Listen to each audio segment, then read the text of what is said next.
Seja bem-vindo ao canal Informação Cristã.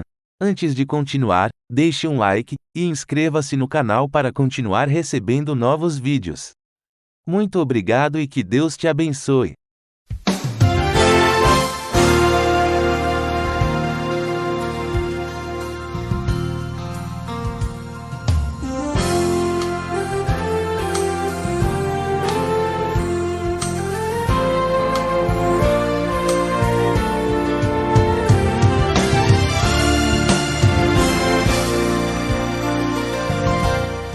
Deus tem planos para cumprir em nossas vidas.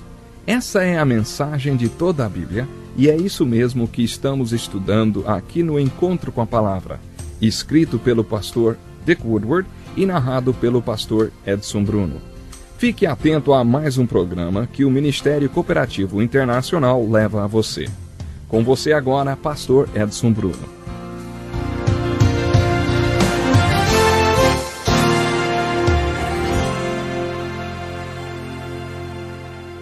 Bem-vindo a mais um programa Encontro com a Palavra, um curso dedicado a ajudar no seu estudo da Bíblia, examinando um livro por vez.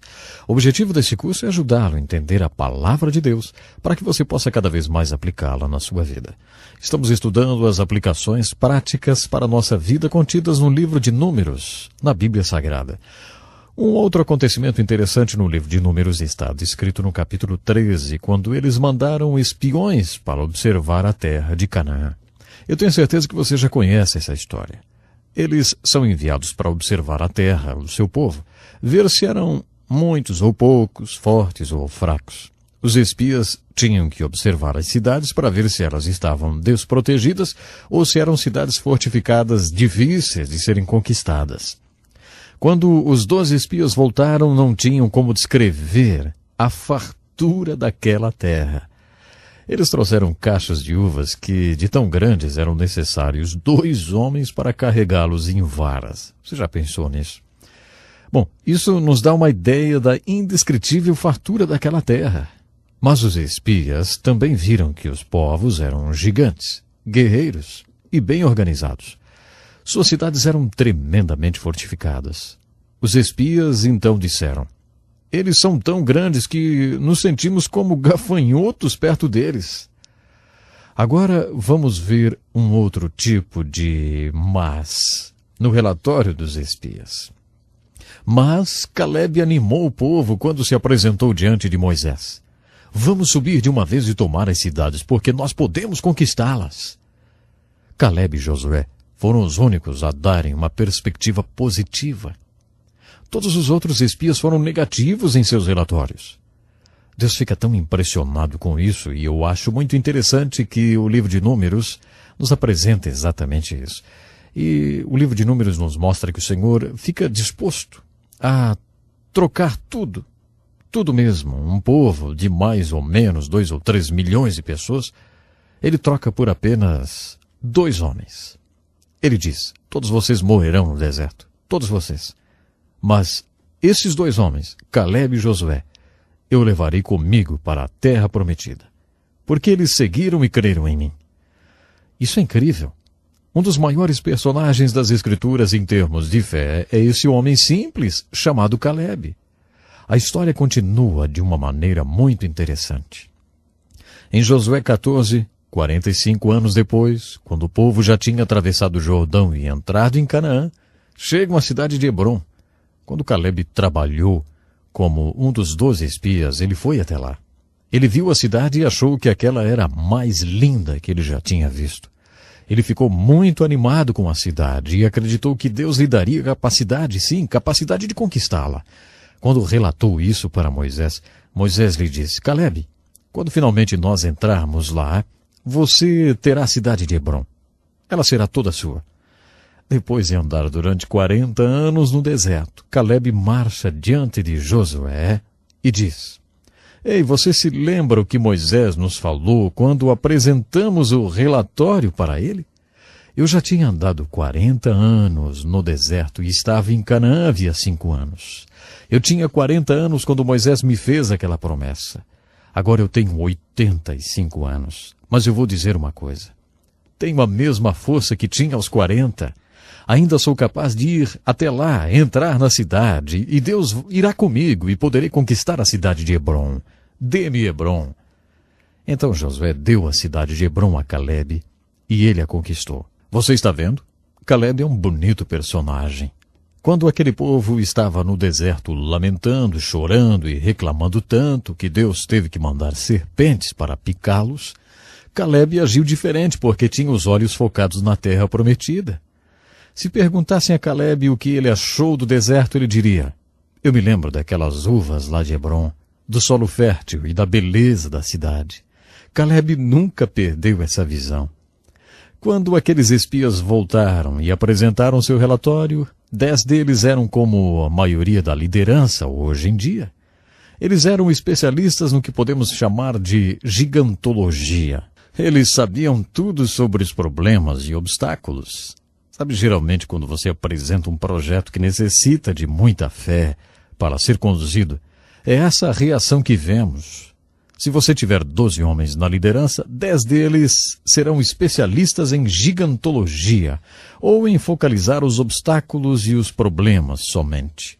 Eles vão apresentar todas as razões pelas quais o projeto não vai dar certo e não deve ser levado adiante. Homens como Calebe e Josué não veem os gigantes, mas veem Deus. É claro que eles veem os gigantes, eles veem os problemas, claro, mas eles estão sempre vendo Deus. Os problemas são grandes, mas o Deus deles é maior.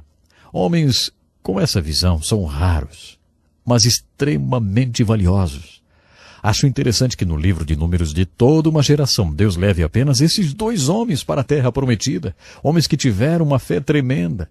Outro incidente muito interessante no livro de Números está no capítulo 21, onde vemos que o povo reclamou tanto que Deus enviou serpentes para picá-los. Muitos pastores gostariam de ter um barril cheio de serpentes para soltá-las na congregação de reclamões. Isso mostra o quanto Deus odeia a reclamação e a lamentação. A reclamação é o oposto de fé. Deus manda serpentes para picar esses que reclamam. Então, quando vários deles estão morrendo por causa das picadas das cobras, Deus envia uma mensagem de misericórdia. Deus diz a Moisés: pegue uma serpente de bronze e erga numa vara no meio do acampamento. Todo aquele que foi picado por serpente irá até o centro do acampamento, olhará para a serpente de bronze que está erguida e então será sarado da picada. Muitos dos que reclamaram e foram picados pelas serpentes disseram: isso desafia todas as leis da ciência médica. O que olhar para um pedaço de bronze tem a ver com uma picada de cobra? Esses então morreram que nem moscas. Mas outros disseram: isso não é muito científico, mas pelo menos é uma esperança. Eu estou morrendo. Estou inchando como um sapo. Eu estou morrendo por causa dessa picada. Essa é a única esperança que eu tenho. Esses foram carregados até o centro do acampamento ou se arrastaram até lá.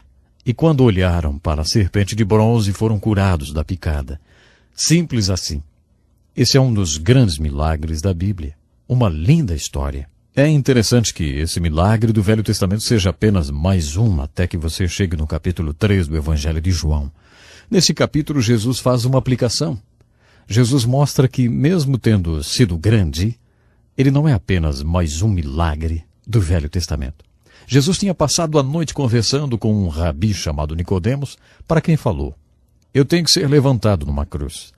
Assim como Moisés levantou aquela serpente numa vara, eu tenho que ser levantado numa cruz porque sou o único filho de Deus.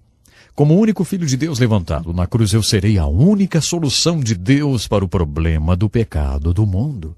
Eu deverei ser levantado na cruz porque, como único filho de Deus e única solução de Deus, serei o único Salvador providenciado por Deus.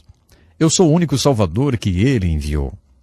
No 3º capítulo de João, versículos 14 e 21, Jesus faz a mais dogmática de suas afirmações.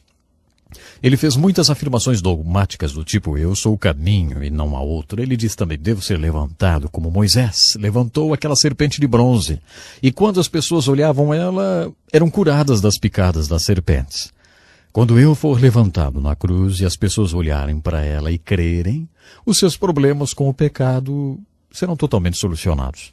A cruz é a única solução de Deus para o problema do pecado, e isso faz de mim o único Salvador providenciado por Deus, diz Jesus. Essa é uma das mais lindas ilustrações do Novo Testamento sobre o que significa crer no Evangelho de Jesus Cristo. Nessa afirmação, Jesus nos declara quem Ele era, o que Ele era e por que Ele estava no mundo. Jesus era o único Filho de Deus, a única solução de Deus, o único Salvador providenciado por Deus. Jesus fez a ligação entre o milagre do Velho Testamento e todo o ensino. O milagre da serpente de bronze no livro de Números, além de ser grande, é também mais uma das alegorias de Jesus Cristo. Muitas pessoas referem-se a essas alegorias como tipos de Cristo. A palavra tipo vem do grego tupos. Um tupos é um pequeno objeto de estudo. Um símbolo que causa um impacto em você e em mim. Acredito que seja esse o propósito desse grande milagre. No livro de Números, vemos várias verdades alegóricas e interessantes. É interessante ver o que acontece quando a tenda ou o tabernáculo é erguido e a nuvem vem sobre ela, enchendo-a e tornando-a o centro de orientação divina para todo o povo. A maneira como Deus guiou aquele povo é uma figura alegórica linda e interessante de como Deus nos guia hoje pelo seu Espírito. Acho interessante a alegoria da história da carne e do maná. E o que Deus disse quando eles tiveram saudade do Egito. Vocês querem isso, é? Então é isso que vocês terão. Considero uma aplicação devocional muito forte. Deus suprirá as nossas necessidades, mas se insistirmos em ter alguma coisa que não é da vontade dele, ele vai permitir que nós tenhamos. Mas isso vai definhar as nossas almas.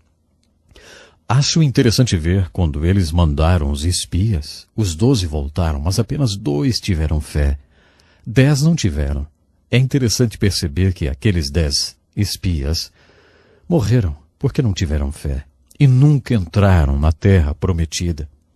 Finalmente, é alegórico e interessante ver o que o Evangelho de Jesus Cristo declarou de maneira tão clara e dogmática, fazendo menção da história das picadas das serpentes e de como as pessoas deveriam apenas olhar para a serpente de bronze.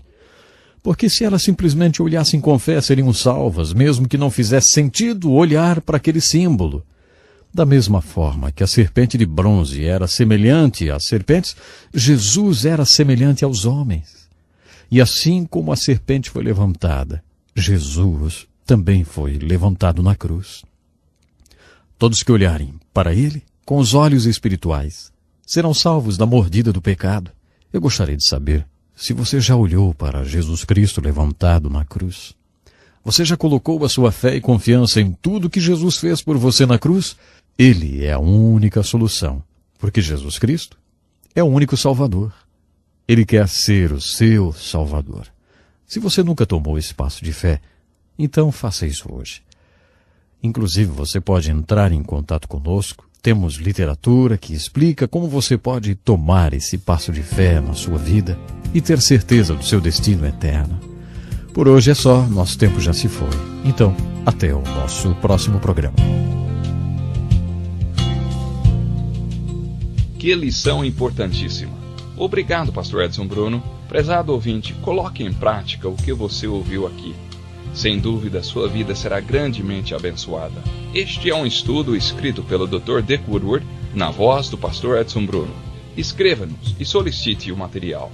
Nosso endereço é Encontro com a Palavra, Caixa Postal 2011, CEP 89201-970, Joinville, Santa Catarina.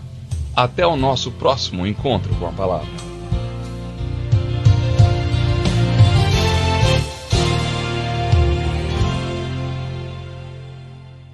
Obrigado por ter assistido um vídeo do nosso canal Informação Cristã. Esperamos que ele tenha edificado a sua vida e também da sua família.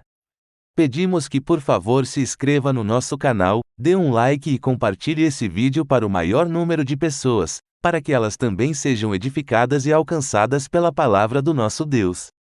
Que Deus te abençoe e até o próximo vídeo.